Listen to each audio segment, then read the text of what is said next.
I was to not take things from down here to you've no idea balloon when somebody's lost or you can injuries or be lost on, which I was supposed to get that lost yesterday because I just didn't really why didn't we just slow down at 11 she says it was 2 days later. I know where I am now at this part of Scotland and Finland's over but I guess it didn't necessarily taught me that I needed a different pace because of the fear of doing things. When you're on Scottish bus, I'm on like ×4 on video speed, and I needed to get right down to -2.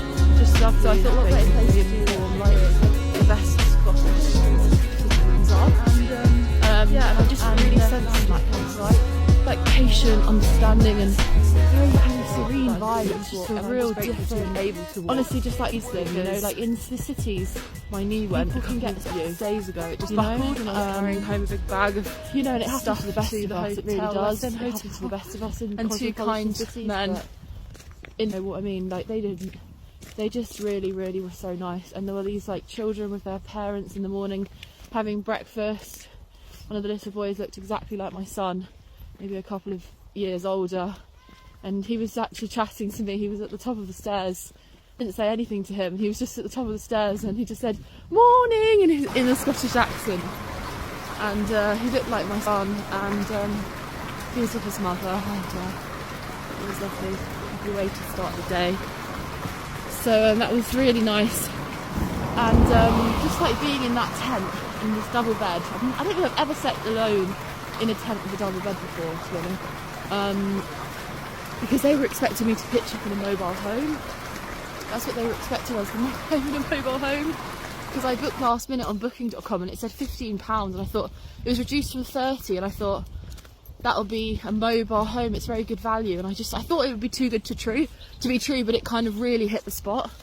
It really, really hit the spot for what I needed. When I saw West Highland Way, my mum and I have always wanted to walk the West Highland Way. I knew that this was just an absolute.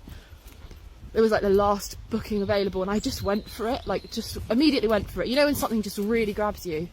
And then I got a call. I was in Glasgow on my way here, and it was after dark, and I got a call from the manager saying, this is not, because I'd messaged, thankfully I'd actually messaged to let them know my check-in time, and he said, this is not, we don't provide you, we provide the pictures, and you have to come in the mobile homes or the caravans. And I said, I don't have a caravan.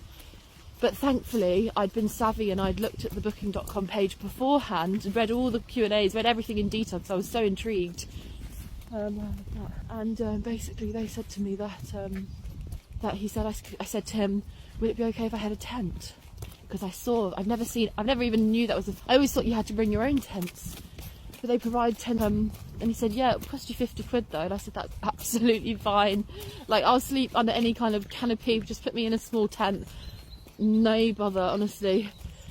And he said yes. And when I arrived in the taxi, someone welcomed me and gave me a quick tour, and it was pitch black, and I had a shower indoors, and it had lovely decor, and just really nice to get a greeting. Usually you just walk into reception and then be a tired receptionist, a reception man behind the counter, but this was very different and lovely to get that greeting, and a super friendly tax. Well, I can't complain there. I always say this, there were a couple of in the city, but I get it. I totally get it, that pace of life. Sometimes people have to let off steam and use each other as, use strangers as a way to cope. And I get it, and I don't take it to heart, but it is lovely when you come across some really, really genuinely gorgeous people with lovely souls, like that taxi driver and that family this morning, and the bus driver on the bus yesterday, and the hostel guy at the West End hostel who helped me up to my room after my knee buckled the day before that. There's some real angels out there. So yeah, anyway, now I'm just walking to find this bus, which will take me back to Glasgow, and then I know if I ever want to come back that maybe with my son, because the little boy this morning literally was like my son, only a couple of years older. And do you know what, I was just thinking about this place, and I was really it just suddenly hit me, like having your children, raising your children in a place like this. I mean, really, it is like, why on earth wouldn't you? What godly earth, under the age of 3 or even 5, huge cosmopolitan city where anything could happen? I just don't know. But then I think, you know what, I was raised in a city, you know, and I know I've turned out all right because my son was born, you know, so we don't want to change anything. Maybe not. Maybe not. But I will say this, for parents' peace of mind, highly recommend this area of Blainfield. I can't speak for the rest of Scotland. I lived in Scotland for 3 years in Edinburgh, and I barely ventured out of the city. I went to Loch Trosach once, and I went to North Berwick once, West Berwick or North Berwick. And that's literally as far out I went from the city. So I must say this, it's very lovely to be, you know, just exploring some of Scotland, and I have more of this in the future. I was reading the guidebook yesterday, and I read it quite extensively actually. I learned so much.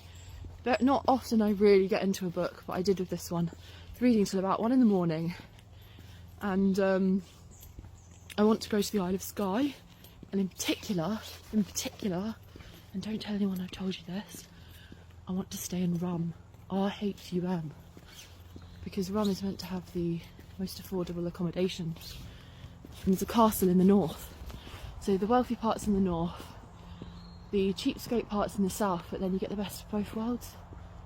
So that's what I want to do. Anyway, here we are, now coming into Blainfield, where I was so desperately trying to find yesterday.